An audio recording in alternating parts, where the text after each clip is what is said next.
What's up, guys? Welcome back to Bassbait.net. I'm the Frogman with The Tube Dude. So we wanted to give you a quick overview, and we had an awesome trip. I guess. Yeah, it was sick. I had a lot of fun. Overview is is an understatement of Lake Powell. So if you guys haven't been out to Lake Powell, or Where is Lake Powell, Frogman? I don't know, where is it? Cool. No. So it is out in Utah. / Arizona, pretty much on the border. Yes. So majority of the lake is in Utah. However, it does have a portion of it that goes into Arizona. We flew out there, had a decent flight time. When we got to Lake Powell to do our fishing, it was a good drive, I could say. A good drive. Long drive. So you have to pretty much land in Phoenix from the Arizona side. That's the ideal spot to launch from our research we gathered. So it's about a 5-hour drive. Basically going from the bottom of Arizona to the top of Arizona. Beautiful drive. You start off in a desert, where it's like 90 degrees. About 2.5 hours in, you're about like 8,000 feet above sea level. The temperatures drop down to 68 degrees. And then you get on the other side of that, you go into the Navajo Nation, where there's all these, cool little shops on the side of the road. You're driving between the red rock craters. Really great drive, and got us pumped to finally get on that water, do some fishing. Yeah, it was good.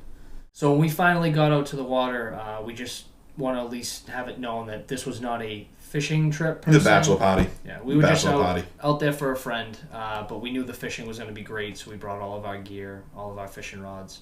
Once we got out onto the water, it was pretty clear that the beach area was not going to be the best or ideal spot to do fishing, as opposed to the rocky points where you saw rocks into the water. That's where all the bait fish and all of the crawfish were all hiding in those crevices, and that's where the bass were looking for actual bait. So if you can get to those areas, that's where you're going to be successful. We are going to give you at the end of this video every bait that we use to catch striper, largemouth, smallmouth, every species of fish that we did catch. So stay tuned for that at the end of the video to know what to fish out there and how to fish it. Now, something to keep in mind about this lake too. Being from New England, we think of a lake, we think of like, all right, like the Mystic Lake. Yes. Pretty like Winnipesaukee, where it's regular, like a standard lake, I guess you'd say. Where you got trees, it's a big circle, you can see all of it. Not a whole lot going on in the middle. This is completely different out here. We were not ready. It's like fishing on the surface of Mars. So it's basically like you take the Grand Canyon, put a bunch of water in there, and that's pretty much a lake. And fish it. So it's just all sorts of crazy crevices. You have these rock walls that are like 40 feet up on the sides. It's crazy. It's really scenic, and hell of a lot of fish in there.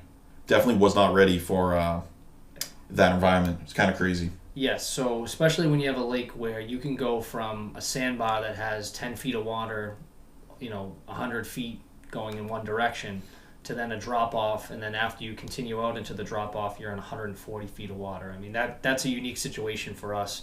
It was almost like fishing a lake near us and then also be fishing on the ocean.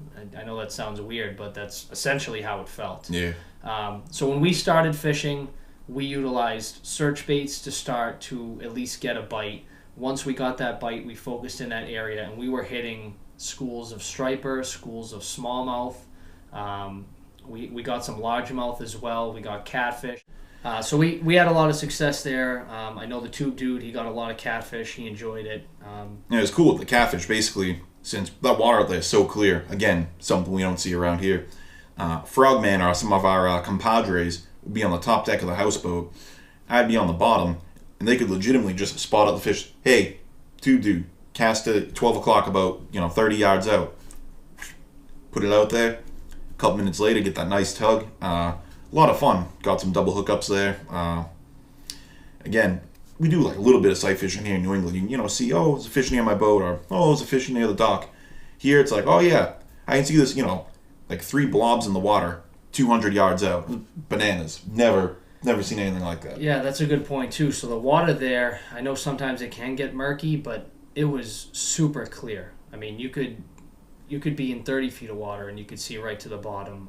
The water was super clear. There was a lot of structure, and when I mean structure, I don't mean like our traditional logs and trees.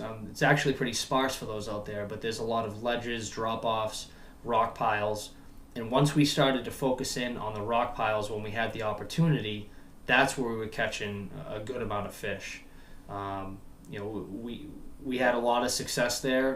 It was a little bit of a trial and error at first. We were kind of nervous about what baits we were going to use and how we were going to use them. But once we got started with the recommendations that we got from other YouTube channels for Lake Powell, we had a lot of success.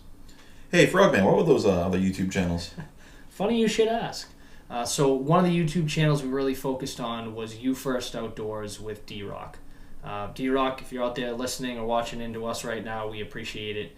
And and thank you for the tips, because your tips and tricks really helped. I know Lake Powell, they say it's catching, not fishing, but for someone who's never been to the lake, it really helped us out, so we do appreciate that. I will say D-Rock also mentioned anchovies. Yep. So anchovies were mentioned as well to use actual cut bait, and that was extremely successful as well. So we appreciate that, and thank you for all the videos that you do. I also want to give a shout out to Kraken Bass. If you are watching or if you're out there listening, we do appreciate it as well. He mentioned some other baits that were very successful out on the water. So we'll mention those in a little bit, but wanted to give a shout out to those two guys. They really helped us out. All right, so why don't we talk about what we were actually fishing with. So we don't have it in front of us, but if you want to talk about, the catfish bait that you used or what you utilized. So catfish bait, it's almost the same thing we use here. Again, unfortunately I don't have it. It just tastes so good. I had to eat it all. It's called cat blood. It comes in a big old bag. It's like $5. It's basically just dried blood dough balls. Put it on your hook, send her out, let it sink to the bottom, and anywhere from like 5 to like 15 minutes. You see that line start going, you better get up off your butt and go grab your rod, reel that sucker in. So we were fortunate enough, I know the tube dude mentioned it earlier, but I could literally be on the top deck of the boat that we were on, see him cast out his bait to the location he was casting out to, and be able to see when that fish took the bait so that he could set the hook properly. So we got really lucky with that, with the clear water. Team effort. It was certainly a team effort, and we were able to get in a ton of catfish.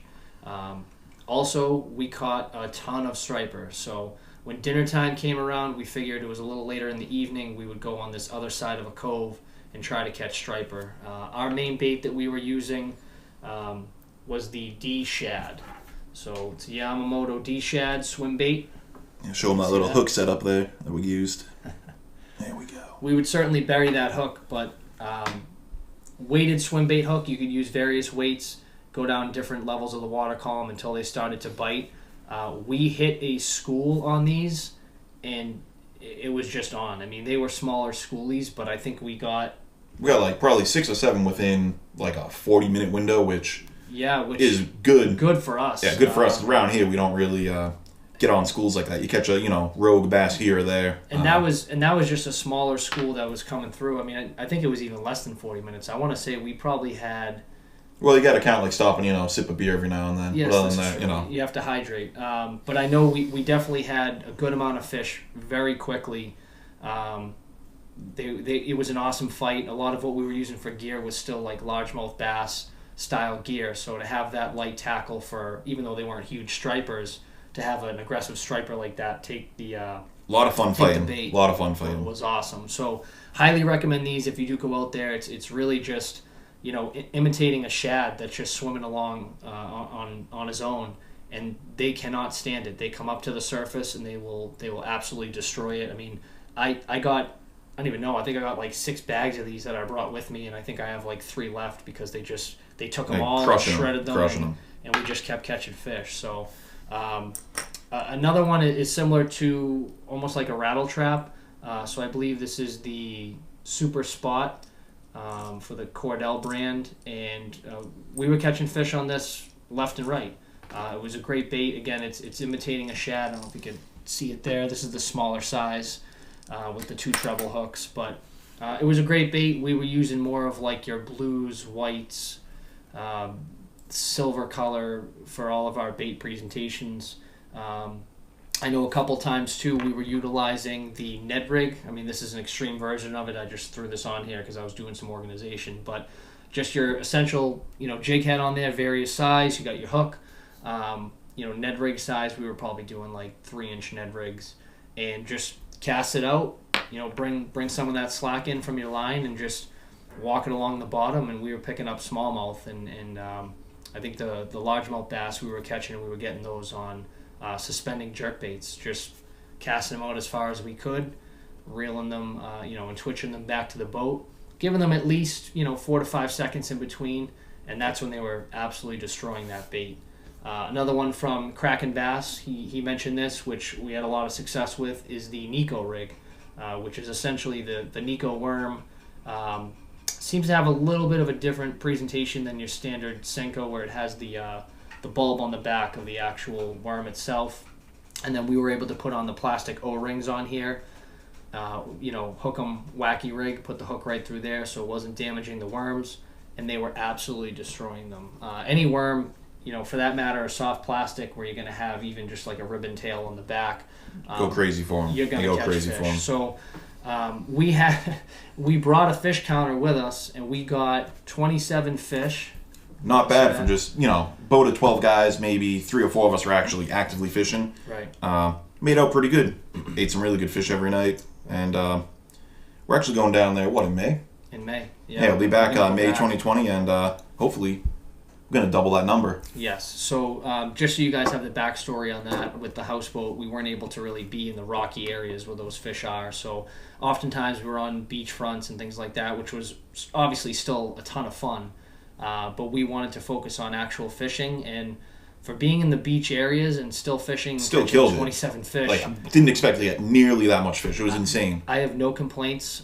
For anyone that's debating on whether or not to go, you're crazy if you don't. Everybody down there was so friendly.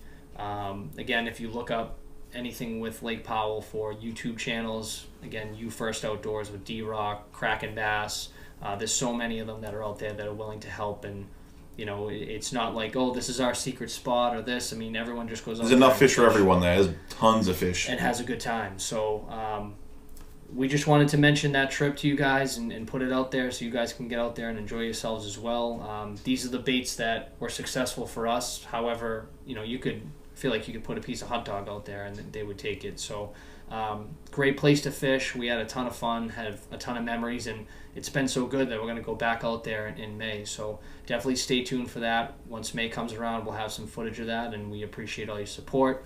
Like, subscribe, hit that notification button down below so you get all of our content as soon as it comes out. And as always, check us out on bassbait.net. You got anything else? One other thing, very important. Tight lines. Take care, guys. See you.